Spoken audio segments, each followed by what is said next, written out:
इसका मतलब जब जेट प्लेन मूव कर रहा होगा तो इसके जो विंग्स है वो अर्थ के मैग्नेटिक फील्ड के वर्टिकल कंपोनेंट को कट करेंगे।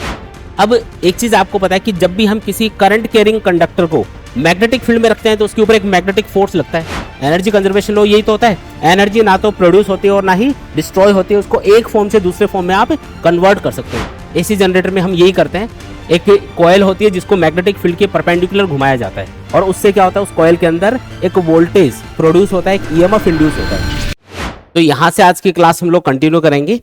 तो क्वेश्चन आपको दिया हुआ है मोशनल ईएमएफ के ऊपर, ये देखो, a metallic rod of 1 metre length is rotated with a frequency of 50 revolution per second. कितनी फ्रीक्वेंसी से इसको रिवॉल्व किया जा रहा है? 50 रेवोल्यूशन पर सेकेंड। तो ये क्या दे रखा है हमको? फ्रीक्वेंसी दे रखी है 50 रेवोल्यूशन पर सेकेंड, ठीक है। with one end hinged at the center and the other end at the circumference of a circular metallic ring of radius 1 metre. मतलब रोड की लेंथ कितनी है? 1 मीटर, और उसको 1 मीटर रेडियस की किसी रिंग के ऊपर हम इस तरीके से इसको घुमा रहे हैं, इसको सर्कुलेट किया जा रहा है किसी फ्रीक्वेंसी f के साथ में, f फ्रीक्वेंसी से इसको घुमा रहे हो आप, ठीक है। About an axis passing through the centre and perpendicular to the plane of the ring, ठीक। एक constant uniform magnetic field of 1 tesla, magnetic field कितना बताया इसने? 1 tesla, parallel to the axis is present everywhere. देखो यहाँ पे इस road के रोटेशन की जो एक्सिस होगी ना, वो ये वाली एक्सिस होगी। इस एक्सिस के अराउंड इसको आप इस तरीके से घुमा रहे हो, तो कौन सी एक्सिस के अराउंड घूम रही है? ये वाली एक्सिस। तो इसी के पैरेलल यहाँ पे मैग्नेटिक फील्ड है, जो कि क्रॉस के सिंबल से आपको दिखा रखा है इनवर्ड डायरेक्शन में, ठीक है जी। फिर इसने बोला कि what is the EMF between the centre and the metallic ring. तो सेंटर और मेटलिक रिम इनके बीच में कितना ईएमएफ इंड्यूस होगा या कितना पोटेंशियल डिफरेंस डेवलप होगा, वो आपको कैलकुलेट करके बताना है। देखो रोड का एक सिरा सेंटर पे है, दूसरा इस रिंग के कांटेक्ट में है, तो इन दोनों सिरों के बीच में जो पोटेंशियल डिफरेंस होगा उतना ही सेंटर और रिंग के बीच में होगा। क्यों? क्योंकि देखो ये वाला जो सिरा है रोड का, क्यू वाला, ये रिंग के कांटेक्ट में है, तो जितना इस रोड के इस सिरे पे पोटेंशियल होगा उतना ही रिंग के ऊपर भी पोटेंशियल होगा, जितना सेंटर पे पोटेंशियल होगा उतना ही रोड के इधर ओ वाले सिरे पे पोटेंशियल होगा। तो चाहे रोड के लिए आपको पूछे कि रोड के दोनों सिरों के बीच में पोटेंशियल डिफरेंस कितना है या कितना ईएमएफ इसमें इंड्यूस हो रहा है, या पूछे सेंटर और रिंग के बीच में कितना ईएमएफ इंड्यूस होगा या पोटेंशियल डिफरेंस डेवलप होगा, वो एक ही बात है, आंसर सेम ही रहेगा। अब आपको पता है कि जब भी हम किसी रोड को रोटेट करते हैं मैग्नेटिक फील्ड के परपेंडिकुलर, तो उसके अंदर जो ईएमएफ इंड्यूस होता है उसका फॉर्मूला होता है E equal to B L square omega by 2। Omega मतलब क्या है? एंगुलर फ्रीक्वेंसी, लेकिन आपको फ्रीक्वेंसी गिवन है तो आप एक काम करो, ओमेगा को 2 पाई एफ लिख दो। ओमेगा क्या होता है? 2 पाई एफ होता है डिवाइडेड बाई 2। 2 से 2 कैंसिल हो जाएगा, हमारा जो फॉर्मूला बन गया वो बन गया E equal to B L square pi into F. Value put कर दो, B की वैल्यू है 1, length of the rod is 1 metre, pi की वैल्यू 3.14, फ्रीक्वेंसी कितनी है? 50 रेवोल्यूशन पर सेकेंड। याद रखना फ्रीक्वेंसी रेवोल्यूशन पर सेकेंड में होनी चाहिए, पर मिनट में हो तो उसको चेंज करना पड़ता है। ये तो चलो रेवोल्यूशन पर सेकेंड में ही है, तो ये अपना आंसर हो गया। E इक्वल टू जो भी आएगा यहाँ पे 50 को मल्टीप्लाई कर देंगे, शायद 157 के करीब आएगा, ये 157 वोल्ट के आसपास ही अपना आंसर आएगा। आया समझ में? तो इस तरीके से आपको क्वेश्चन सॉल्व करना है, सीधा फॉर्मूला बेस्ड क्वेश्चन है एकदम। फॉर्मूला याद रखना है, कोई भी घूमती हुई चीज हो, चाहे रोड रोटेट कर रही हो, चाहे साइकिल वाला टायर घूम रहा हो, चाहे मेटल की डिस्क घूम रही हो, सबके लिए फॉर्मूला सेम रहेगा, B L square omega by 2। और अगर एंगुलर फ्रीक्वेंसी गिवन नहीं है, फ्रीक्वेंसी गिवन है, तो ओमेगा को 2 पाई एफ लिख देना फॉर्मूले के अंदर, सॉल्व कर देना, ठीक है। इस तरीके से करना है। देखो आगे बढ़ते हैं, नेक्स्ट क्वेश्चन देखो, a jet plane is travelling west at a speed of 1800 kilometre per hour. What is the voltage difference developed between the ends of the wings 25 metre long if the earth's magnetic field at the location has a magnitude of 5 into 10 raised to power minus 4 Tesla and the dip angle is 30 degree. dip angle क्या होता है? अर्थ का जो magnetic field है वो horizontal से कितने angle के ऊपर है, उस एंगल को हम डिप एंगल बोलते हैं। अर्थ का जो मैग्नेटिक फील्ड होता है ना, वो साउथ से नॉर्थ की तरफ होता है। एक चीज याद रखनी है, ज्योग्राफी के हिसाब से जो साउथ डायरेक्शन होती है उधर से नॉर्थ की तरफ अर्थ का मैग्नेटिक फील्ड होता है। यहाँ पे एक जेट प्लेन की बात कर रहा है, ये जो कौन सी डायरेक्शन में मूव कर रहा है? वेस्ट की तरफ जा रहा है ये, है ना। इस तरीके से ये जेट प्लेन है, मान लो जो विंग्स की लेंथ बता रखी है L इक्वल टू 25 मीटर बता रखी है, ठीक है जी। कौन सी डायरेक्शन में जा रहा है, ट्रेवलिंग वेस्ट, वेस्ट की तरफ जा रहा है। इसका मतलब अगर मैं डायरेक्शंस के हिसाब से आपको बताऊं तो इधर ईस्ट होना चाहिए और इधर वेस्ट होना चाहिए। अगर हम ईस्ट की तरफ चेहरा करके खड़े होते हैं तो हमारा जो राइट हैंड है वो हमेशा साउथ की तरफ होता है, तो इधर साउथ होगा और इधर इनवर्ड डायरेक्शन में क्या होगा, नॉर्थ। और एक चीज याद रखो कि अर्थ का जो मैग्नेटिक फील्ड है वो किधर से किधर होता है, साउथ से नॉर्थ की तरफ होता है। Direction of earth's magnetic field, याद रखना है ये point, direction of earth's magnetic field किधर होती है, साउथ टू नॉर्थ। ज्योग्राफी के हिसाब से जो साउथ डायरेक्शन होती है ना, उधर से नॉर्थ की तरफ अर्थ के मैग्नेटिक फील्ड की डायरेक्शन मानी जाती है। तो इधर साउथ है, अगर इधर ईस्ट है ना तो पीछे क्या होगा, वेस्ट, राइट हैंड साइड में क्या होगा, साउथ, और इधर क्या होगा, नॉर्थ। तो इधर से इधर मैग्नेटिक फील्ड है, लेकिन साथ में देखो आपको डिप एंगल बता रखा है 30 डिग्री, यानी कि अर्थ का जो मैग्नेटिक फील्ड है वो साउथ से नॉर्थ की तरफ तो है लेकिन हॉरिजॉन्टल नहीं है, ऐसे वो एंगल पे है किसी, मतलब मैं उसको अलग से अगर दिखाऊं तो उसको ऐसे दिखाना चाहिए कि अर्थ का जो मैग्नेटिक फील्ड है वो हॉरिजॉन्टल से कितने एंगल पे है, 30 डिग्री एंगल पे है, जिसको हम डीप एंगल भी बोलते हैं। तो ये जो डीप एंगल ये क्या है, अर्थ का मैग्नेटिक फील्ड हॉरिजॉन्टल से कितने एंगल पे है, उस एंगल को ही क्या बोलते हैं, डीप एंगल बोलते हैं। अब ये जो मैग्नेटिक फील्ड है हम इसके कंपोनेंट्स करेंगे और समझेंगे कि जब ये एरोप्लेन मूव कर रहा होगा तो इसके जो विंग्स है, क्योंकि आपको विंग्स के अंदर कितना ईएमएफ इंड्यूस होगा वो पूछा जा रहा है, तो इसके विंग्स अर्थ के मैग्नेटिक फील्ड के कौन से कंपोनेंट को कट करते हुए जाएंगे ये हमको पता लगाना पड़ेगा। तो अर्थ का जो मैग्नेटिक फील्ड है अगर उसके कंपोनेंट किया जाए तो हॉरिजॉन्टल कंपोनेंट क्या आएगा, B cos 30, वर्टिकल कंपोनेंट क्या आएगा, B sin 30 आएगा, है ना। वर्टिकल मतलब ऊपर की तरफ और हॉरिजॉन्टल मतलब साउथ से नॉर्थ की तरफ, इनवर्ड, है ना। तो ये जो हॉरिजॉन्टल कंपोनेंट है ना ये वाला, इसको मैं BH लिख देता हूं, चलो ये है वर्टिकल कंपोनेंट, इसको BV लिख देते हैं। तो हॉरिजॉन्टल कंपोनेंट तो होगा साउथ से नॉर्थ की तरफ यानी कि इनवर्ड डायरेक्शन में, तो इसको एक क्रॉस के सिंबल से बता देते हैं हम लोग। क्रॉस का सिंबल मतलब horizontal component of the earth magnetic field, और वर्टिकल कंपोनेंट किधर होगा, ऊपर की तरफ होगा। तो यहाँ पे हर जगह ऊपर की तरफ अर्थ का मैग्नेटिक फील्ड होगा इस तरीके से, उसका वर्टिकल कंपोनेंट होगा मतलब। अब इमेजिन करो कि एरोप्लेन ऐसे जा रहा है तो इसके जो विंग्स हैं, ये जो विंग्स हैं, है ना, ऐसे जा रहा है एरोप्लेन, तो इसके जो विंग्स हैं वो हॉरिजॉन्टल कंपोनेंट को कट करेंगे या वर्टिकल कंपोनेंट को कट करेंगे। इमेजिन करो सिचुएशन, एरोप्लेन ऐसे जा रहा है, यहाँ पे दो मैग्नेटिक फील्ड के कंपोनेंट है, एक तो वर्टिकल, हर जगह वर्टिकल, एक हॉरिजॉन्टल। तो जो विंग्स हैं वो कौन से वाले कंपोनेंट को कट करेंगे, सोचो एक बार, वर्टिकल को या हॉरिजॉन्टल को।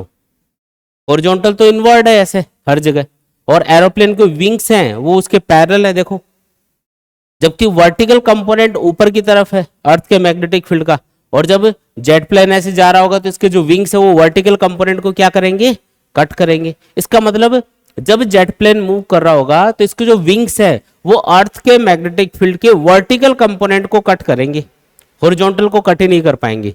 इसलिए इन विंग्स के अंदर जो ईएमएफ इंड्यूस होगा जिसका फॉर्मूला होगा BLV, उसमें B कौन सा लेना है, B मतलब मैग्नेटिक फील्ड, तो उसमें B लेना है vertical component of the earth magnetic field, क्योंकि इसके जो विंग्स हैं वो vertical component of the earth magnetic field को ही कट कर रहे हैं। तो आप चाहो तो यहाँ पे B की जगह vertical component of earth magnetic field ले लो।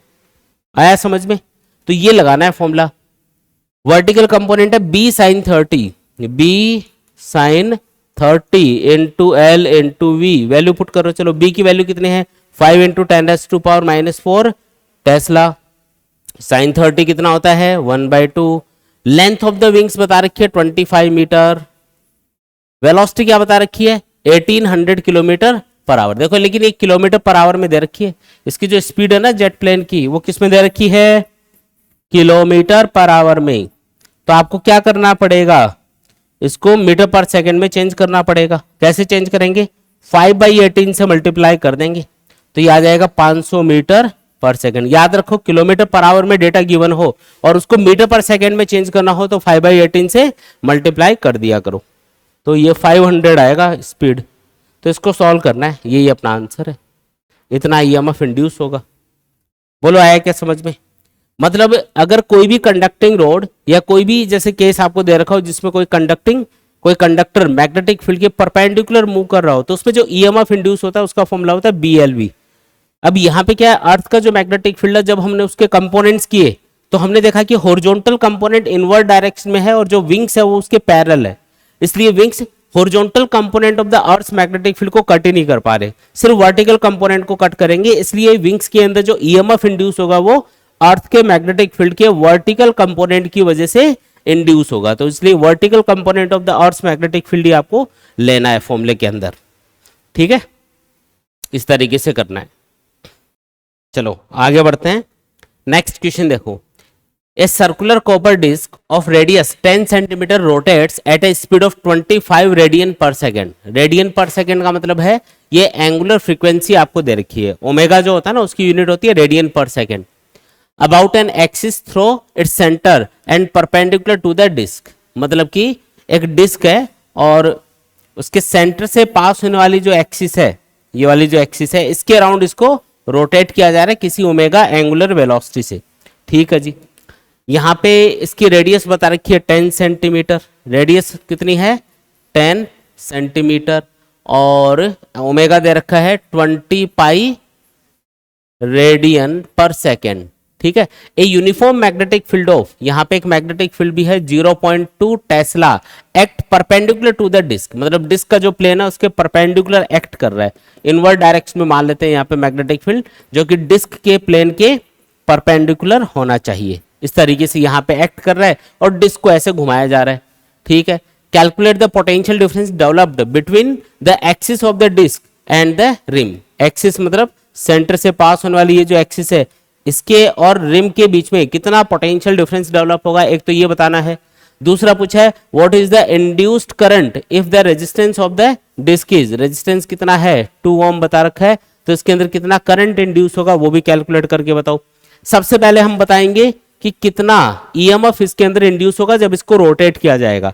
तो जैसे ही आप डिस्क को रोटेट करोगे इसके अंदर जो ईएमएफ इंड्यूस होगा उसका फॉर्मूला क्या होगा, कोई भी चीज घुमा रहे हो, चाहे डिस्क हो, रोड हो, साइकिल वाला टायर हो, फॉर्मूला एक ही होगा BL square omega by 2, formula लगा दो, सॉल्व कर दो। B कितना है 0.2 टेस्ला, लेंथ मतलब L क्या होता है रेडियस ऑफ द डिस्क, जिसको R लिखा हुआ हमने, तो 10 सेंटीमीटर का मतलब है 0.1 मीटर, ओमेगा कितना है 20 पाई डिवाइडेड बाई 2, इसको सॉल्व कर देंगे यही अपना आंसर आ जाएगा। तो पहला आंसर आ गया। फिर उसने पूछा कि इंड्यूस्ड करंट भी बताओ, तो इंड्यूस्ड करंट के लिए तो आपको सिंपल सा काम करना है, हमेशा ओम्स लॉ लगा दो, जो भी इंड्यूस्ड ईएमएफ आएगा इस फॉर्मूले से सॉल्व करने पे, उससे उसको R यानी कि 2 ओम से डिवाइड कर दो, अपने पास इंड्यूस्ड करंट की वैल्यू निकल के आ जाएगी, है ना, सिंपल एकदम, ठीक, कर लो इसको नोट, ठीक है। चला जाए आगे, देखो आगे बढ़ते हैं, नेक्स्ट क्वेश्चन देखो। The arm PQ of the rectangular conductor is moved from x equal to 0 to right side as shown in the figure, मतलब एक रेक्टेंगुलर ऐसे वायर है उसको ऐसे फोल्ड किया हुआ और उसके ऊपर एक रोड को हम मूव कर रहे हैं। इसने बता रखा है the uniform magnetic field is perpendicular to the plane and extends from x equal to 0 to x equal to b and is 0 for x greater than b, मतलब x equal to 0 से लेके x equal to b तक तो यहाँ पे magnetic field है, dot का मतलब है आउटवर्ड डायरेक्शन में, और उसके बाद में मैग्नेटिक फील्ड नहीं है। यहाँ पे x ग्रेटर देन b जब होगा ना तो आपको आगे कोई भी मैग्नेटिक फील्ड नहीं मिलेगा। Only the arm PQ possesses substantial resistance R, ये जो आर्म PQ है इसका कुछ रेजिस्टेंस है, सपोज करो स्मॉल r, ये आपको बता रखा है। Consider the situation when the arm PQ is pulled outward from x equal to 0 to x equal to 2b and is then moved back to x equal to 0, मतलब road को पहले इधर लेके जा रहे हैं और उसके बाद में वापस x इक्वल टू 0 पे लेके आ रहे हैं विद कांस्टेंट स्पीड v, एक कांस्टेंट स्पीड से लेके जा रहे हैं। Obtain expression for the flux, the induced EMF and the necessary force to pull the arm and the power dissipated as joule heat, sketch the variation of these quantities with distance। हमें 4 चीजें बतानी है कि जब road को ऐसे move किया जाएगा तो इसमें मतलब इस लूप से, क्योंकि जब रोड को आप इसके ऊपर रख रहे हो ना, इस रेक्टेंगुलर लूप के ऊपर ऐसे रखा आपने, तो ये वाला जो लूप बनेगा इससे कितना फ्लक्स पास होगा, एक तो वो बताना है, फ्लक्स बताना है, इंड्यूस्ड ईएमएफ बताना है, और इस रोड को मूव करवाने के लिए कितना फोर्स लगाना पड़ेगा वो हमको बतानी है, और एंड द पावर डिसिपेटेड, और कितनी पावर यहाँ पे हीट की फॉर्म में कन्वर्ट हो जाएगी जब रोड को मूव करेंगे, तो इसमें करंट इंड्यूस होगा और उसकी वजह से हीट प्रोड्यूस होगी, तो कितनी पावर यहाँ पे हीट की फॉर्म में कन्वर्ट हो जाएगी वो भी आपको कैलकुलेट करके बताना है। तो ये सारी चीजें हमको कैलकुलेट करके बतानी है। अब देखो कैसे बताएंगे, ये एक एक करके सारी चीजों पे आते हैं। देखो ये अपने पास में एक रेक्टेंगुलर लूप है, रेक्टेंगुलर वायर है, इसके ऊपर हमने एक रोड को रखा हुआ है जिसकी लेंथ कितनी है, सपोज करो लेंथ है L, और इसका रेजिस्टेंस स्मॉल r बता रखा है। हम इसको x इक्वल टू 0 से x इक्वल टू 2b तक लेके जाएंगे, फिर वापस x इक्वल टू 0 पे लेके आएंगे। x इक्वल टू 0 से b तक यहाँ पे मैग्नेटिक फील्ड है जो कि आउटवर्ड डायरेक्शन में है, इसके बाद में कोई मैग्नेटिक फील्ड नहीं है, ठीक है, ये वाली सिचुएशन दे रखी। फिर आपको एक ग्राफ भी बनाना है, इन सारी चीजों के लिए ग्राफ बनाना है। पहले तो फ्लक्स कैसे चेंज हुआ डिस्टेंस के साथ में, x इक्वल टू 0 से लेके x इक्वल टू 2b तक जब आप रोड को लेके गए और वापस x इक्वल टू 0 पे लेके आए, x इक्वल टू 0 से b, फिर b से 2b, 2b से वापस b, b से 0, तो आप कैसे कैसे इसमें फ्लक्स में चेंज देख रहे हो, कैसे कैसे ईएमएफ इंड्यूस होगा उसका आपको ग्राफ में बताना है, कितना फोर्स हमको लगाना पड़ेगा रोड को मूव करवाने के लिए वो भी आपको यहाँ पे ड्रॉ करके बताना है ग्राफ में, कि वो कैसे डिस्टेंस के साथ में चेंज होगा, और कैसे कितनी यहाँ पे हीट, मतलब कितनी पावर हीट की फॉर्म में यहाँ पे कन्वर्ट होगी वो भी आपको कैलकुलेट करके बताना है। तो ये चार चीजें हम लोग कैलकुलेट करेंगे। बढ़िया क्वेश्चन है। देखो सबसे पहले तो जब भी आप किसी रोड को मैग्नेटिक फील्ड के परपेंडिकुलर मूव करते हैं तो आपको पता है कि उसके अंदर जो ईएमएफ इंड्यूस होता है उसका फॉर्मूला क्या होता है, BLV। लेकिन उससे पहले हम फ्लक्स कैलकुलेट कर लेते हैं, चलो, क्योंकि फ्लक्स के लिए ग्राफ बनाना है आपको। तो एक चीज बताओ, जब रोड ऐसे मूव कर रही होगी तो ये जो लूप है क्या इसका एरिया बढ़ता जाएगा, सोचो आप, है ना भाई, रोड को आप x इक्वल टू 0 से ऐसे लेके जाओगे तो ये जो लूप बनेगा है ना इसका एरिया बढ़ता जाएगा।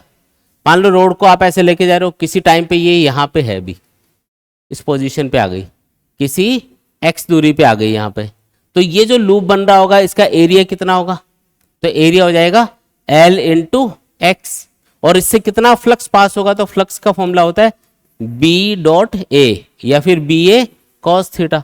थीटा यहाँ पे 0 है क्योंकि इस लूप का जो एरिया वेक्टर है वो आउटवर्ड आएगा, यहाँ पे मैग्नेटिक फील्ड भी आउटवर्ड है, दोनों के बीच का एंगल 0 डिग्री होगा, तो यहाँ पे फ्लक्स आएगा B, एरिया होगा L इंटू एक्स, कोस 0 1 हो गया। लेकिन ये फॉर्मूला तब तक ही लगेगा जब तक rod x equal to b तक नहीं आती, यानी कि x की वैल्यू 0 से और b तक नहीं होती, तब तक आप ये formula b into L into x लगा सकते हो। इसके बाद में क्यों नहीं लगा पाएंगे, क्योंकि जैसे rod x equal to b पे पहुंचेगी, x इक्वल टू b पे पहुंचेगी, फ्लक्स कितना हो जाएगा b L into small b, x की वैल्यू क्या हो जाएगी बोलो, B L into small B, और उसके बाद में तो मैग्नेटिक फील्ड है ही नहीं। मान लो रोड को आप यहां तक लाते हो, तब इससे कितना फ्लक्स पास होगा, तो B into L into B, ये फॉर्मूला आ गया। लेकिन जब रोड इससे आगे जा रही है, यहां पे आ गई मान लो, तो इतने इतने पोर्शन से तो कोई फ्लक्स पास नहीं होगा, हमें पूरे लूप से बताना है, तो यहां से यहां तक तो फ्लक्स पास हो रहा है, लेकिन रोड जब यहां पे आ जाएगी तो इतने इतने पोर्शन से फ्लक्स पास होगा, लेकिन आगे फ्लक्स पास ही नहीं होगा क्योंकि मैग्नेटिक फील्ड ही नहीं है। बात समझ में आ रही है क्या भाई, आप खुद सोचो, रोड को आप ऐसे लेके जा रहे हो तो जब तक मैग्नेटिक फील्ड है तब तक तो फ्लक्स बढ़ेगा इस फॉर्मूले के अकॉर्डिंग, लेकिन जैसे आप x इक्वल टू बी से आगे जाओगी तो मैग्नेटिक फील्ड गायब हो गया यहाँ पे, तो x इक्वल टू बी तक आपको कितना मैग्नेटिक फ्लक्स मिल रहा होगा, बी एल बी, और उसके बाद में फ्लक्स बढ़ना बंद हो जाएगा क्योंकि मैग्नेटिक फील्ड 0 है। तो हम इसको ऐसे लिखेंगे, x जब b के बराबर या 2b के बराबर है या उससे कम है, मतलब b से 2b के बीच में है, b से 2b तक अगर हम रोड को मूव करेंगे तो यहाँ पे फ्लक्स की वैल्यू क्या रहेगी, बी एल इंटू बी, जो कि कांस्टेंट रहेगी, चेंज नहीं होगी। क्यों, क्योंकि आगे मैग्नेटिक फील्ड मिलना बंद हो गया। अब इसको ग्राफ में दिखाना है, देखो कैसे दिखाएंगे। यहाँ पे देख रहे हो कि जो फ्लक्स है वो x के डायरेक्टली प्रोपोर्शनल आ रहा है, x की वैल्यू जब 0 से b है ना, तो फ्लक्स की वैल्यू x के डायरेक्टली प्रोपोर्शनल आ रही है। जैसे जैसे x बढ़ेगा वैसे वैसे लूप का एरिया बढ़ता जाएगा और फ्लक्स भी बढ़ता जाएगा। तो इसको ग्राफ में कैसे दिखाओगे? जब दो चीजें डायरेक्टली प्रोपोर्शनल हो तो उसका ग्राफ कैसा बनता है? स्ट्रेट लाइन बनता है। इस टाइप से ग्राफ बन जाएगा। इसके बाद में x इक्वल टू बी से लेके 2b तक फ्लक्स रहेगा कांस्टेंट, है ना, ऐसे कांस्टेंट दिखाएंगे। फिर x इक्वल टू 2b से वापस भी पे आएंगे तब भी फ्लक्स कांस्टेंट, क्योंकि आगे तो मैग्नेटिक फील्ड ही नहीं है ना, तो कांस्टेंट। और उसके बाद में क्या होगा?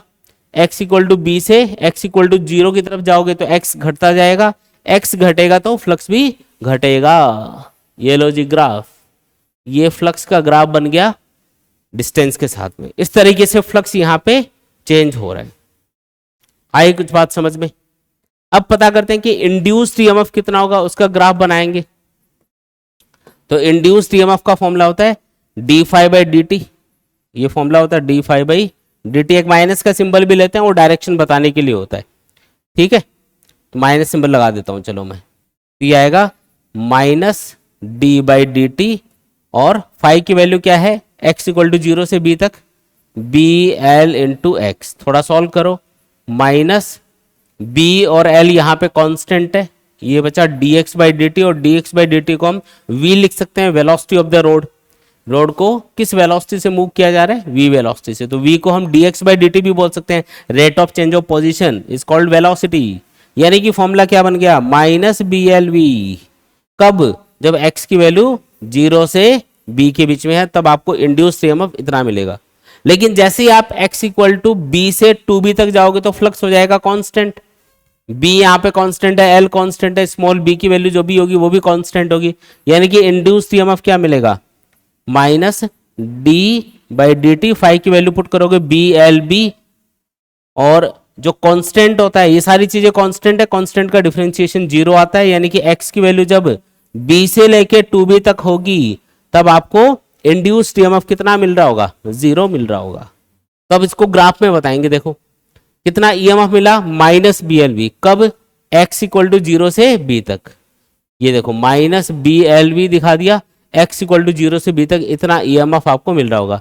उसके बाद में जब आप x इक्वल टू b से 2b तक जाओगे या 2b से वापस b तक आओगे तो ईएमएफ मिलेगा ही नहीं, क्योंकि फ्लक्स ही चेंज नहीं होगा।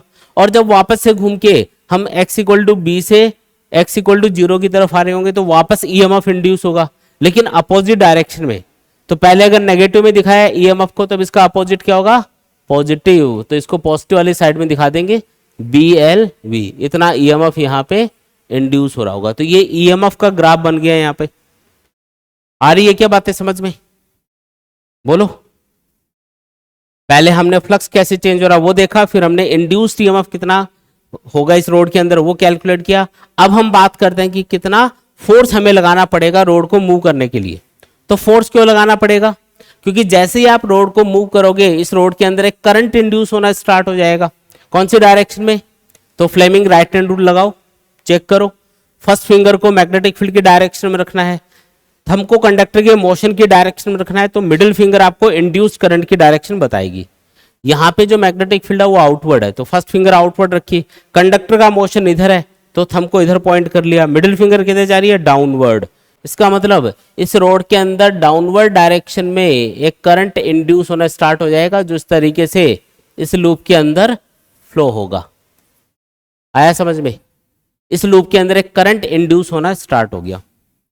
अब एक चीज आपको पता है कि जब भी हम किसी करंट कैरिंग कंडक्टर को, किसी भी करंट कैरिंग वायर को मैग्नेटिक फील्ड में रखते हैं तो उसके ऊपर एक मैग्नेटिक फोर्स लगता है, जिसका फॉर्मूला होता है F इक्वल टू, क्या होता है फॉर्मूला? ILB sine theta.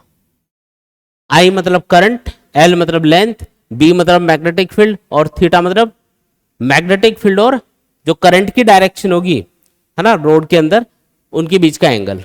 जैसे यहाँ पे करंट डाउनवर्ड है, मैग्नेटिक फील्ड आउटवर्ड है, तो थीटा हो गया 90 डिग्री। करंट कितना इंड्यूस हो रहा है इसके अंदर? तो करंट होगा, अगर इंड्यूस्ड ईएमएफ इतना है BLV, तो इंड्यूस करंट के लिए आपको इसको रोड के रेजिस्टेंस से डिवाइड करना है। तो करंट की वैल्यू आएगी B, करंट को मैं अलग से लिख देता हूं, चलो, I इक्वल टू आएगा BLV अपॉन R। R यहाँ पे रेजिस्टेंस ऑफ द रोड है, तो कितना फोर्स लगाना पड़ेगा इस रोड को मूव करने के लिए, तो आई की जगह लिख दो BLV/R into L into B into sin 91 हो गया। तो फोर्स लगाना पड़ा B² L² V divided by R, इतना फोर्स लगाना पड़ेगा। और ये जो फोर्स है ये तब तक ही लगाना है जब तक रोड x इक्वल टू 0 से x इक्वल टू बी तक नहीं आ जाती। आगे तो मैग्नेटिक फील्ड ही नहीं है ना, अगर x इक्वल टू बी से आगे जाएंगे तो मैग्नेटिक फील्ड ही नहीं है, तो b की वैल्यू 0 पुट करोगे तो आंसर क्या आएगा, 0 आएगा। इसका मतलब फोर्स कब तक लगाना है, जब तक आप x इक्वल टू 0 से b तक नहीं आ जाते। और फोर्स की वैल्यू यहाँ पे कांस्टेंट होगी क्योंकि रोड को एक कांस्टेंट वेलोसिटी से मूव कर रहे हैं। रेजिस्टेंस ऑफ द रोड भी यहाँ पे कांस्टेंट है, मैग्नेटिक फील्ड भी यहाँ पे कांस्टेंट है x इक्वल टू बी तक, और लेंथ ऑफ द रोड भी कांस्टेंट है। तो एक कांस्टेंट फोर्स हमें लगाना पड़ेगा। कौन सी डायरेक्शन में, तो लेंज लॉ क्या बोलता है, जब भी किसी कॉइल या किसी भी कंडक्टर में ईएमएफ इंड्यूस होगा तो वो हमेशा उस रीजन का अपोजिशन करेगा जिसकी वजह से वो प्रोड्यूस हो रहा होता है। तो यहाँ पे इस कंडक्टर के अंदर ईएमएफ के इंड्यूस होने का रीजन क्या है, कंडक्टर का मूव करना। तो इसका अपोजिशन करने के लिए जो इंड्यूस्ड करंट है वो इस तरीके से इस रोड के अंदर फ्लो होगा कि इसके ऊपर इसके मोशन के अपोजिट डायरेक्शन में फोर्स लगे, इधर फोर्स लगना चाहिए। कैसे, आप खुद चेक कर लो, फ्लेमिंग लेफ्ट हैंड रूल लगा के चेक करो। Fleming left hand rule force की डायरेक्शन बताने के लिए ही होता है। इस रोड के अंदर कौन सी डायरेक्शन में करंट इंड्यूस हो रहा है, नीचे की तरफ। मैग्नेटिक फील्ड आउटवर्ड है, तो मैग्नेटिक फील्ड की डायरेक्शन में फर्स्ट फिंगर को रखेंगे, मिडिल फिंगर को करंट की डायरेक्शन में रखेंगे, तो थंब देखो किधर जा रहा है, इधर जा रहा है ना। इसका मतलब फोर्स लगेगा पीछे की तरफ, रोड आगे जा रही होगी तो फोर्स पीछे लगेगा जो इस रोड के मोशन का अपोजिशन करेगा लेंज लॉ के अकॉर्डिंग। अब इसको ग्राफ में दिखा रहा हूं मैं, क्योंकि फोर्स पीछे की तरफ लग रहा है ना, इसलिए मैं उसको नेगेटिव साइड में दिखा रहा हूं। कितना ये होगा -B² L² V divided by R। Force कब तक लगेगा, x इक्वल टू 0 से x इक्वल टू बी तक। तो x इक्वल टू 0 से b तक फोर्स लग रहा है, उसके बाद में x इक्वल टू बी से 2b तक कोई फोर्स नहीं लगेगा, 2b से b तक कोई फोर्स नहीं लगेगा। लेकिन जब रोड वापस है x इक्वल टू बी से x इक्वल टू 0 पे जा रही होगी तो वापस फोर्स लगेगा, लेकिन किधर, अगर रोड इधर जा रही है, रोड जब राइट साइड में जा रही होती है तो फोर्स लगता है लेफ्ट साइड में अपोज करने के लिए। रोड जब लेफ्ट साइड में जा रही होगी तो फोर्स लगेगा राइट साइड में, इसके मोशन का अपोजिशन करने के लिए लेंज लॉ के अकॉर्डिंग। तो पहले से अपोजिट डायरेक्शन में यहाँ पे फोर्स लगेगा, तो इसको पहले अगर नेगेटिव में दिखा रखा है तो अब आपको पॉजिटिव में दिखाना पड़ेगा। ये आपका फोर्स आ गया। तीसरी चीज यहाँ पे बतानी है कि कितनी पावर यहाँ पे जनरेट होगी जो कि हीट में कन्वर्ट हो जाएगी, क्योंकि जैसे करंट फ्लो होगा ना इस लूप के अंदर, तो इस लूप के रेजिस्टेंस की वजह से यहाँ पे हीट प्रोड्यूस होगी। तो हीट पूछी जा रही है कि कितना इलेक्ट्रिकल पावर हीट में कन्वर्ट हो रही है। तो इलेक्ट्रिकल पावर का फॉर्मूला होता है, इलेक्ट्रिकल पावर का फॉर्मूला होता है I² इंटू R।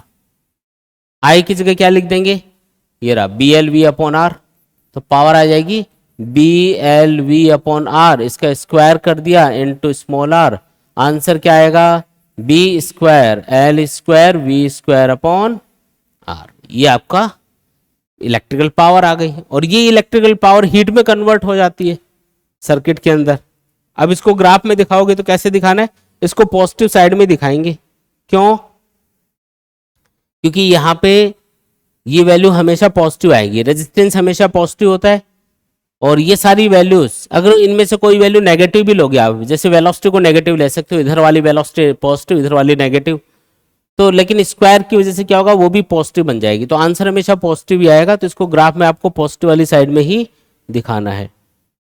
और कब कब इलेक्ट्रिकल पावर जनरेट होगी, जब रोड x इक्वल टू 0 से x इक्वल टू बी तक आएगी, और वापस जब x इक्वल टू बी से x इक्वल टू 0 तक आएगी, क्योंकि उसके आगे तो मैग्नेटिक फील्ड नहीं है ना, इसलिए ईएमएफ इंड्यूस नहीं होगा, करंट इंड्यूस नहीं होगा, रोड को मूव करने के लिए कोई फोर्स नहीं लगाना पड़ेगा, कोई भी इलेक्ट्रिकल पावर जनरेट नहीं होगी, इसलिए आपको 0 दिखाना है। इस ड्यूरेशन में सब चीज 0 रहेगी, फ्लक्स कांस्टेंट रहेगा, इसकी वजह से ईएमएफ इंड्यूस नहीं होगा, इसकी वजह से फोर्स नहीं लगेगा, और इसकी वजह से कोई भी इलेक्ट्रिकल पावर जनरेट नहीं होगी। तो ये आपका इसका आंसर रहेगा। इस तरीके से आपको इसको सॉल्व करना है। आया समझ में, ठीक है। चलें आगे, देखो आगे बढ़ते हैं। इसके बाद में नेक्स्ट टॉपिक है energy consideration in motional EMF. मतलब जब हम किसी भी कंडक्टर को मैग्नेटिक फील्ड के परपेंडिकुलर मूव करते हैं तो उसके अंदर जो ईएमएफ इंड्यूस होता है जिसको हम बोलते हैं मोशनल ईएमएफ, तो वो एनर्जी कंजर्वेशन लॉ को फॉलो करता है या नहीं करता है उसको हम यहाँ पे प्रूव करेंगे एक तरह से।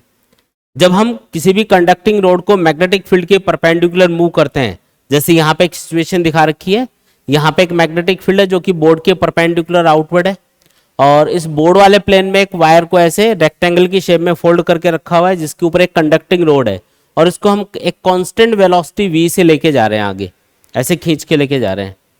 तो यहाँ पे हमको ये प्रूव करना है कि इस रोड के अंदर जो ईएमएफ या करंट इंड्यूस होगा वो एनर्जी कंजर्वेशन लॉ के अकॉर्डिंग होगा। एनर्जी कंजर्वेशन लॉ क्या होता है? एनर्जी को ना तो आप प्रोड्यूस कर सकते हो और ना ही आप डिस्ट्रॉय कर सकते हो, उसको एक फॉर्म से दूसरे फॉर्म में बदला जा सकता है। यहाँ पे एक्चुअली क्या होता है, जब हम रोड को मूव करते हैं तो रोड को मूव करने के लिए हमें कुछ फोर्स लगाना पड़ेगा, कुछ मैकेनिकल एनर्जी खर्च करनी पड़ेगी, और वो जो मैकेनिकल एनर्जी है वो इलेक्ट्रिकल एनर्जी में यहाँ पे कन्वर्ट हो जाएगी। क्या हो जाएगी? यहाँ पे इलेक्ट्रिकल एनर्जी में कन्वर्ट हो जाएगी। तो वो आपको प्रूव करना है कि जितनी मैकेनिकल एनर्जी आप खर्च कर रहे हो क्या उतनी ही इलेक्ट्रिकल एनर्जी यहाँ पे प्रोड्यूस हो रही है। ये चीज आपको प्रूव करके बतानी है। कैसे बताएंगे? सबसे पहले ये बताओ कि अगर इस रोड की लेंथ L हो और यहाँ पे जो मैग्नेटिक फील्ड अगर वो B है, तो अगर इस रोड को एक कांस्टेंट वेलोसिटी v से लेके जा रहे हो तो इसके अंदर कितना ईएमएफ इंड्यूस होगा? क्या होता है इसका formula? E equal to BLV, है ना। अगर किसी भी रोड को मैग्नेटिक फील्ड के परपेंडिकुलर मैग्नेटिक फील्ड के अंदर मूव करेंगे तो उसके अंदर जो ईएमएफ इंड्यूस होगा उसका फॉर्मूला क्या होगा? E equal to BLV। और इस रोड के अंदर एक करंट इंड्यूस होगा, उसका फॉर्मूला क्या होगा? तो इंड्यूस्ड ईएमएफ को रोड के रेजिस्टेंस R से डिवाइड कर देते हैं, तो इंड्यूस्ड करंट आ जाएगा BLV डिवाइडेड बाई R। इतना करंट इंड्यूस होगा, और इस करंट की वजह से कितनी इलेक्ट्रिकल पावर यहाँ पे जनरेट हो रही है? तो इलेक्ट्रिकल पावर का फॉर्मूला होता है I square into R। I की वैल्यू क्या है? BLV डिवाइडेड बाई R, इसका स्क्वायर कर दो इंटू R। तो इससे अपने पास इलेक्ट्रिकल पावर क्या आ जाएगी? B square L square V square divided by R। मतलब कि इतनी इलेक्ट्रिकल पावर यहाँ पे जनरेट हो रही होगी। अब जब रोड मूव करेगी तो इसके अंदर करंट इंड्यूस होगा। करंट की डायरेक्शन क्या होगी? तो फ्लेमिंग राइट हैंड रूल लगाओ। फर्स्ट फिंगर को मैग्नेटिक फील्ड की डायरेक्शन में रखो, थंब को कंडक्टर के मोशन की डायरेक्शन में रखो, है ना। मिडिल फिंगर जा रही है डाउनवर्ड, यानी कि इस रोड के अंदर जो करंट इंड्यूस होगा वो इस तरीके से डाउनवर्ड डायरेक्शन में होगा। ऐसे ऐसे होता हुआ इस रोड के अंदर, इस लूप के अंदर करंट फ्लो होगा। ये जो इंड्यूस्ड करंट है इसकी वजह से इस रोड के ऊपर एक मैग्नेटिक फोर्स भी लगेगा। क्यों लगेगा मैग्नेटिक फोर्स? क्योंकि लेंज ने बोला था कि जब भी किसी कॉइल या कंडक्टर में ईएमएफ इंड्यूस होता है तो वो हमेशा उस रीजन का अपोजिशन करता है जिसकी वजह से वो प्रोड्यूस हो रहा होता है। तो जो मैग्नेटिक फोर्स लगेगा उसका फॉर्मूला होगा ILB साइन थीटा। I कितना है, यानी कि इंड्यूस्ड करंट कितना है? BLV divided by R into L into B into sine, और थीटा कितना है? तो देख लो, करंट और मैग्नेटिक फील्ड के बीच का एंगल होता है थीटा इस फॉर्मूले में। मैग्नेटिक फील्ड आउटवर्ड है, करंट यहाँ पे डाउनवर्ड है, तो थीटा हो गया 90 डिग्री। तो बताओ कितना मैग्नेटिक फोर्स लगेगा? B square L square V divided by R। इतना मैग्नेटिक फोर्स लगेगा। कौन सी डायरेक्शन में लगेगा? तो लेंज लॉ के अकॉर्डिंग अगर रोड राइट साइड में जा रही है तो इसके मोशन का अपोजिशन करने के लिए मैग्नेटिक फोर्स आएगा पीछे की तरफ, इधर फोर्स लगेगा इसके ऊपर। ठीक है। अब एक चीज सोचो, जैसे ही मैं रोड को मूव करना स्टार्ट कर रहा हूं तो इसके ऊपर एक मैग्नेटिक फोर्स लगना स्टार्ट हो गया पीछे की तरफ। तो अगर इस रोड को कांस्टेंट वेलोसिटी से आगे लेके जाना है, अगर इस रोड को कांस्टेंट वेलोसिटी से आगे लेके जाना है तो मुझे इतना ही फोर्स, जितना इस पे पीछे की तरफ लग रहा है इतना ही फोर्स मुझे आगे की तरफ लगाना पड़ेगा इसके ऊपर, जिसको हम बोलेंगे एक्सटर्नल फोर्स। यानी कि इधर मुझे एक्सटर्नल फोर्स लगाना पड़ेगा जिसका मैग्नीट्यूड किसके बराबर होना चाहिए? एक्सटर्नल फोर्स किसके बराबर होना चाहिए? इस मैग्नेटिक फोर्स के बराबर होना चाहिए, ताकि वो इसको कैंसिल कर दे और रोड कांस्टेंट वेलोसिटी से मूव कर पाए, क्योंकि रोड को कांस्टेंट वेलोसिटी से मूव करवाना है। जैसे ही रोड को मूव करवा रहे हो मैग्नेटिक फोर्स लगना स्टार्ट हो गया, ये तो स्पीड कम कर देगा इसकी। तो अगर हमें इस मैग्नेटिक फोर्स को ओवरकम करना है, इसको कैंसिल करना है, तो हमें इतना ही फोर्स आगे की तरफ लगाना पड़ेगा, एक्सटर्नल फोर्स। तो यहाँ पे F external is equal to F, यानी कि लिख सकते हैं इसको B square L square V upon R. इतना मुझे एक्सटर्नल फोर्स लगाना पड़ेगा, तब जाके रोड कांस्टेंट वेलोसिटी से मूव कर पाएगी। अब अगर मैं आपको बोलूं कि बताओ इसमें कितनी मैकेनिकल पावर खर्च हो रही है, जब आप इसको लेके जा रहे हो ना रोड को ऐसे एक्सटर्नल फोर्स अप्लाई करके, तो उसमें कितनी मैकेनिकल पावर खर्च हो रही है। देखो मैकेनिकल पावर का फॉर्मूला होता है, मैकेनिकल पावर, इसका फॉर्मूला होता है वर्क अपॉन टाइम। अगर टी टाइम के अंदर डब्ल्यू वर्क किया गया है तो वर्क को टाइम से डिवाइड कर दो, वो मैकेनिकल पावर आ जाएगी जो खर्च हो रही होगी। ठीक है, यहां पे वर्क का फॉर्मूला होता है फोर्स इंटू डिस्प्लेसमेंट, तो मैंने लिखा force into displacement divided by time, और डिस्प्लेसमेंट अपॉन टाइम को हम वेलोसिटी बोलते हैं। यानी कि फॉर्मूला बन गया एफ, यहां पे कौन सा है ये एक्सटर्नल फोर्स, फॉर्मूला बन गया F external into V, V मतलब वेलोसिटी। अब देखो एक्सटर्नल फोर्स की वैल्यू हमें पता है ये रही, तो बताओ मैकेनिकल पावर कितनी खर्च होगी यहाँ पे। एक्सटर्नल फोर्स है B square L square V divided by R into V, है ना। एक्सटर्नल फोर्स को वी से मल्टीप्लाई कर दिया, तो बताओ मैकेनिकल पावर कितनी आ रही है, B square L square V square upon R आ गई। अब एक चीज यहां पे नोटिस करने वाली है, कितनी इलेक्ट्रिकल पावर यहां पे जनरेट हो रही है, B square L square V square upon R, और कितनी मैकेनिकल पावर आप खर्च कर रहे हो, B square L square V square upon R. अरे ये तो एकदम सेम आ गया, इसका मतलब यहां पे इलेक्ट्रिकल पावर और मैकेनिकल पावर सेम है। Electrical power mechanical power same होने का मतलब क्या है, रोड को मूव करने के लिए जितनी मैकेनिकल एनर्जी पर सेकंड खर्च की जा रही है, या जितनी मैकेनिकल पावर खर्च की जा रही है, उतनी ही इलेक्ट्रिकल एनर्जी पर सेकंड प्रोड्यूस हो रही है, या इलेक्ट्रिकल पावर प्रोड्यूस हो रही है। ना उससे कम ना उससे ज्यादा, इसका मतलब बराबर है। इसका मतलब एनर्जी कंजर्वेशन लॉ यहां पे फॉलो हो रहा है। एनर्जी कंजर्वेशन लॉ यही तो होता है, एनर्जी ना तो प्रोड्यूस होती है और ना ही डिस्ट्रॉय होती है, उसको एक फॉर्म से दूसरे फॉर्म में आप कन्वर्ट कर सकते हो। तो यहां पे जो फिनोमेना हो रही है, रोड को आप इधर लेके जा रहे हो, इसमें इलेक्ट्रिसिटी प्रोड्यूस हो रही है, तो इसमें क्या हो रहा है, इसमें मैकेनिकल एनर्जी कन्वर्ट होती जा रही है, किसमें, इलेक्ट्रिकल एनर्जी के अंदर। क्या एनर्जी यहां पे प्रोड्यूस हो रही है, नहीं जी, मैकेनिकल एनर्जी कन्वर्ट हो रही है इलेक्ट्रिकल एनर्जी में, एनर्जी प्रोड्यूस नहीं की जा सकती, तो वो लो यहां पे फॉलो हो रहा है। सिंपल सी बात है भाई, ठीक है। तो इस तरीके से हम बोल सकते हैं कि जो मोशनल ईएमएफ है या इलेक्ट्रोमैग्नेटिक इंडक्शन वाली जो फिनोमेना होती है, उसके अंदर एनर्जी कंजर्वेशन लॉ फॉलो होता है। बोलो आया क्या समझ में, आसान है एकदम। देखो इसके बाद में आगे बढ़ते हैं। नेक्स्ट आपको एक क्वेश्चन दिया हुआ है, a coil of number of turns n, area a is rotated at a constant angular speed omega in a uniform magnetic field b and connected to a resistance r.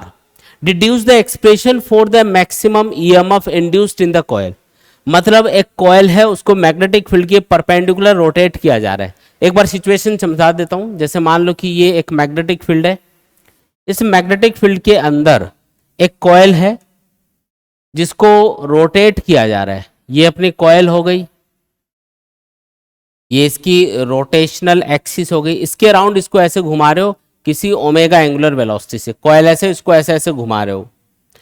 किसी instant पे coil का जो area vector होगा, क्योंकि coil continuously घूम रही है ऐसे, तो कॉइल का जो एरिया वेक्टर होगा जो कि सरफेस के परपेंडिकुलर आउटवर्ड होगा, सपोज करो वो मैग्नेटिक फील्ड की डायरेक्शन से थीटा एंगल पे है। मैग्नेटिक फील्ड किधर है, ये मैग्नेटिक फील्ड की डायरेक्शन है ऐसे, है ना, तो इससे थीटा एंगल के ऊपर है। ये जो मैग्नेटिक फील्ड की डायरेक्शन है ना हॉरिजॉन्टल, उससे थीटा एंगल पे आ गया ये। तो मैग्नेटिक फील्ड और area vector of the coil, इनके बीच का एंगल कितना है, थीटा। और मान लो कॉइल में नंबर ऑफ टर्न्स कितने हैं, n है। अब जब आप कॉइल को घुमाओगे, आप खुद इमेजिन करो, ये मैग्नेटिक फील्ड है, कॉइल पहले ऐसे, तो इसका एरिया वेक्टर इधर होगा मैग्नेटिक फील्ड की डायरेक्शन में, लेकिन जैसे ही कॉइल घूमेगी, ऐसे घूमे या ऐसे घूमे, इसका जो एरिया वेक्टर है, एरिया वेक्टर हमेशा प्लेन के परपेंडिकुलर होता है, तो वो एरिया वेक्टर चेंज होता जाएगा। जब कॉइल ऐसे हो जाएगी ना, तो इसका एरिया वेक्टर इधर, मैग्नेटिक फील्ड इधर, एंगल कितना बन गया 90 डिग्री। फिर कॉइल ऐसे घूम के उल्टा हो गई, तो मैग्नेटिक फील्ड इधर है, एरिया वेक्टर इधर रहेगा इसका। समझ रहे हो बात? तो कंटिन्यूअसली ये थीटा चेंज होता रहेगा। इसके घूमने के साथ में क्या चीज चेंज होगी? Theta, angle between magnetic field and area vector यहाँ पे चेंज होता रहेगा, और इसी की वजह से फ्लक्स चेंज होगा और इस कॉइल के अंदर एक ईएमएफ इंड्यूस होना स्टार्ट हो जाएगा। फेराडे और हेनरी के एक्सपेरिमेंट है, उससे हमें क्या पता चला था कि किसी भी कॉइल या किसी भी कंडक्टर में जो ईएमएफ इंड्यूस होगा, है ना, वो उसका रीजन क्या होगा? Change in magnetic flux. तो यहाँ पे क्योंकि मैग्नेटिक फ्लक्स चेंज होगा इस कॉइल के घूमने से, इसलिए इसके अंदर ईएमएफ इंड्यूस होना स्टार्ट हो जाएगा। हमें उसी को कैलकुलेट करके बताना है कि कितना ईएमएफ यहाँ पे इंड्यूस होगा। इंड्यूस्ड ईएमएफ का फॉर्मूला तो हम जानते हैं, E equal to minus D phi by D T. और अगर आपको नंबर ऑफ टर्न्स दे रखे हो कॉइल में, तो यहाँ पे n से आगे मल्टीप्लाई कर देना है। अगर कॉइल में नंबर ऑफ टर्न्स गिवन होते हैं तो हम क्या करते हैं? n से इसको मल्टीप्लाई कर देते हैं। अब इसको सॉल्व करना पड़ेगा। फाई मतलब होता है मैग्नेटिक फ्लक्स, जिसका फॉर्मूला क्या होता है? Magnetic flux equal to B dot A या फिर B A cos theta. Values put करता हूं, देखो ए मतलब area of the coil, B मतलब मैग्नेटिक फील्ड, और थीटा क्योंकि जैसे जैसे कॉइल घूमेगी थीटा कंटिन्यूअसली चेंज होगा, थीटा कोई फिक्स तो है नहीं। तो एक काम करेंगे, इस थीटा को ओमेगा के टर्म्स में लिख लेंगे, क्योंकि टाइम के साथ में थीटा चेंज हो रहा है और ओमेगा हमें दे रखा है। ओमेगा मतलब एंगुलर वेलोसिटी। क्या फॉर्मूला होता है इसका? Angular displacement upon time. तो थीटा को आप ओमेगा टी ऐसा करके लिख सकते हो। तो ये जो कॉस थीटा है उसमें थीटा को मैं ओमेगा टी लिख देता हूं। इससे क्या फायदा होगा हमको? इससे फायदा ये होगा कि टी की यानी कि टाइम की टर्म्स में अपने पास फ्लक्स की इक्वेशन आ गई, और उसको हम डिफरेंशिएट करके क्या कर सकते हैं? इंड्यूस्ड ईएमएफ पता कर सकते हैं। आप बोलोगे सर कॉइल के लिए तो हम एन से मल्टीप्लाई करते हैं ना फ्लक्स को, तो चाहो तो आप एन को यहां पे मल्टीप्लाई कर दो या फिर बाद में यहां पे मल्टीप्लाई कर दो, एक ही बार करना है। लेकिन अगर यहां पे नहीं करोगे तो यहां पे N B A cos theta या N B A cos omega T, ये वाला फॉर्मूला यूज कर लेना एक ही बार है एन को। तो मैंने यहां पे ले लिया इसलिए वहां पे लिखा नहीं है, एक ही बात है N D by D T, और फाई की वैल्यू क्या है? B A cos omega T. तो बताओ E इक्वल टू क्या आ जाएगा? माइनस एन बी ए, और कॉस ओमेगा टी का डिफरेंशिएशन क्या होता है? कॉस ओमेगा टी का होता है माइनस साइन ओमेगा टी, और टी के मल्टीप्लाई में अगर कुछ हो तो वो भी आगे मल्टीप्लाई में आ जाएगा, यानी कि ओमेगा। माइनस से माइनस मल्टीप्लाई होके प्लस बन गया, एन बी ए ओमेगा को आगे ले आओ इंटू साइन ओमेगा टी। ये लो जी, अपने पास इक्वेशन आ गई इंड्यूस्ड ईएमएफ की। और एक चीज नोटिस करो कि जो इंड्यूस्ड ईएमएफ हो वो साइन फंक्शन के अकॉर्डिंग चेंज हो रहा है। ये चीजें तो यहां पे कांस्टेंट है, साइन फंक्शन जैसे चेंज होता है वैसे ये ईएमएफ चेंज होता रहेगा। कैसे चेंज होता है साइन फंक्शन? देखो ये साइन वेव फॉर्म होती है ऐसी, ये है साइन वेव फॉर्म, ठीक है। तो ये जो साइन वेव फॉर्म है इसके अकॉर्डिंग यहाँ पे ईएमएफ चेंज होगा, और इस टाइप का ईएमएफ या वोल्टेज होता है ना उसको हम अल्टरनेटिंग यानी कि एसी वोल्टेज बोलते हैं। यानी कि यहाँ पे इस कोयल को घुमाने से क्या प्रोड्यूस हो रहा होगा? यहाँ पे अल्टरनेटिंग वोल्टेज या अल्टरनेटिंग ईएमएफ प्रोड्यूस हो रहा होगा, और उसको हम अल्टरनेटिंग करंट या अल्टरनेटिंग वोल्टेज भी बोलते हैं। यानी कि अल्टरनेटिंग वोल्टेज, एसी वोल्टेज यहाँ पे प्रोड्यूस होगा, एक तरह से बोल सकते हो। अगर बोले कि सर बताओ कि मैक्सिमम ईएमएफ कितना होगा, तो ये सारी चीजें यहाँ पे कांस्टेंट है। जब साइन फंक्शन की वैल्यू मैक्सिमम होगी तो उस टाइम पे ईएमएफ मैक्सिमम मिल रहा होगा। उस मैक्सिमम ईएमएफ को मैं ई नॉट बोल देता हूँ। मैक्सिमम ईएमएफ को हम क्या बोल देते हैं? ई नॉट। तो वो ई नॉट कितना आएगा? जब साइन फंक्शन 1 बन जाएगा तो मैक्सिमम ईएमएफ आएगा एन बी ए ओमेगा के बराबर। यानी कि इसी इक्वेशन को आप ऐसे लिख पाओगे, E equal to E naught sine omega T, है ना, ऐसा भी लिख सकते हो, एक ही बात है। बोलो आया कि नहीं आया? तो ये जो क्वेश्चन है ये समझाने के लिए है। एक्चुअल में ये एसी जनरेटर का प्रिंसिपल है। एसी जनरेटर में हम यही करते हैं, एक कॉइल होती है जिसको मैग्नेटिक फील्ड के परपेंडिकुलर घुमाया जाता है, और उससे क्या होता है उस कॉइल के अंदर एक वोल्टेज प्रोड्यूस होता है, एक ईएमएफ इंड्यूस होता है जो कि अल्टरनेटिंग नेचर का होता है। तो ये एसी जनरेटर का एक तरह से प्रिंसिपल मैंने आपको बताया है। ठीक है, आया समझ में? इसके ऊपर कोई न्यूमेरिकल आएगा तो उस न्यूमेरिकल में आपको ये पूछा जा सकता है कि कितना मैक्सिमम ईएमएफ इंड्यूस होगा। जैसे इसमें पूछा है तो मैक्सिमम ईएमएफ कितना इंड्यूस होगा, एन बी ए ओमेगा। अगर इक्वेशन पूछे इंड्यूस ईएमएफ की, ये बता सकते हो या ये भी लिख सकते हो। ई नोट यहाँ पे क्या है, एन बी ए ओमेगा, जिसको हम मैक्सिमम ईएमएफ यहाँ पे बोल रहे हैं। इस तरीके से आपको कैलकुलेशन करनी है। आया समझ में? क्लियर है एकदम? ठीक है।